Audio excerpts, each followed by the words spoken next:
আমি আমি সশ্রদ্ধ চিত্তে तारिक रहमान सशस्त्र आमी तारिक रहमान ईश्वरे नामे शपथ, यानी मैं तारिक रहमान ईश्वर के नाम पर शपथ लेता हूं।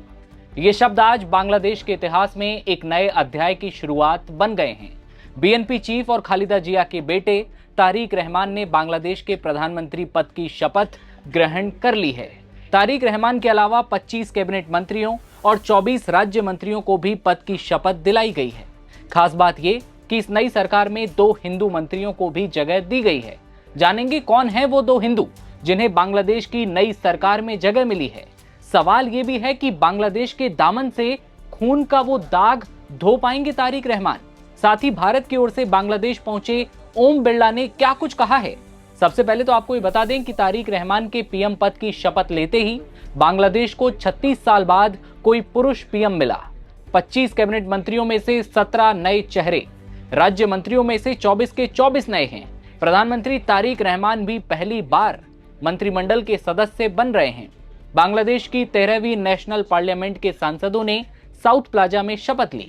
राष्ट्रपति मोहम्मद शहाबुद्दीन ने निर्वाचित प्रधानमंत्री तारिक रहमान और उनके शुरुआती मंत्रिमंडल को पद की शपथ दिलाई।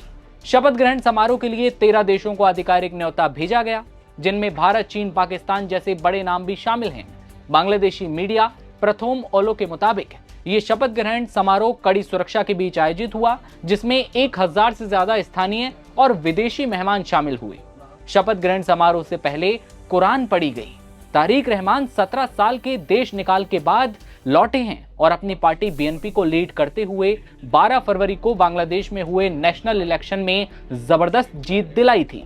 भारत की तरफ से शपथ ग्रहण में हिस्सा लेने के लिए लोकसभा स्पीकर ओम बिरला ढाका पहुंचे हैं। साथ में विक्रम मिस्री भी हैं। बिरला ने एक्स पर एक पोस्ट में कहा, तारिक रहमान के नेतृत्व में नई सरकार के शपथ ग्रहण समारोह में भारत का प्रतिनिधित्व करते हुए ढाका में उपस्थित होना मेरे लिए सम्मान की बात है। ये एक महत्वपूर्ण क्षण है जो हमारे दोनों देशों के बीच जन संबंधों और साझा लोकतांत्रिक मूल्यों को और ज्यादा मजबूत करेगा। लेकिन अब जानते हैं कौन है वो 2 हिंदू सांसद जिन्हें तारिक रहमान सरकार में मंत्री बनाया गया। पहला नाम निताई रॉय चौधरी का है। बीएनपी नेता चौधरी ने मगुरा 2 संसदीय क्षेत्र से जीत हासिल की है। उन्होंने जमात इस्लामी के मुस्तरशिद बिल्लाह को 30,000 से ज्यादा वोटों से हराया है। निताई रॉय चौधरी को 1,47,896 वोट मिले। उनकी जीत से उनकी सीटों पर पार्टी का प्रदर्शन और ज्यादा मजबूत हुआ, जहां अल्पसंख्यकों की अच्छी खासी आबादी है। दूसरा नाम दीपेन दीवान का, जिन्होंने रंगमती संसदीय सीट से जीत हासिल की है और दीवान को 31,222 वोट बीएनपी मिले। उनका मुकाबला इंडिपेंडेंट उम्मीदवार पहल चकमा से था, जिन्हें 21,544 वोट मिले। लेकिन अगला सवाल ये कि क्या देश के दामन से खून का दाग धोएंगे तारिक रहमान?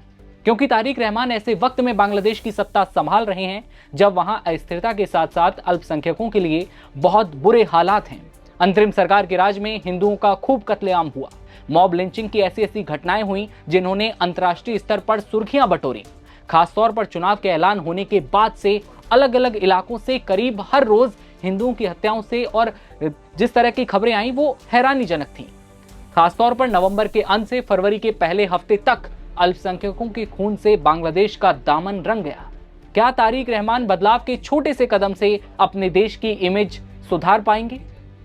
25 मंत्री हैं और 24 राज्य के नए मंत्री हैं। लेकिन अब देखना यह है कि क्या तारिक रहमान सिर्फ सत्ता परिवर्तन नहीं, सिस्टम परिवर्तन भी कर पाएंगे। और क्या बांग्लादेश की नई सरकार अपने देश की अंतर्राष्ट्रीय छवि को सुधार पाएगी? बांग्लादेश में हिंदुओं के हालात क्या एक बार फिर ठीक हो पाएंगे? तारिक रहमान ने प्रधानमंत्री पद की शपथ ग्रहण कर ली है, मंत्रिमंडल ने शपथ ग्रहण कर ली है। अब देखने वाली बात होगी आगे कुछ अपडेट आते हैं। खबर पर आपकी क्या राय है ये कमेंट सेक्शन में बताइएगा और देखते रहिए आप नव भारत टाइम्स। नमस्कार।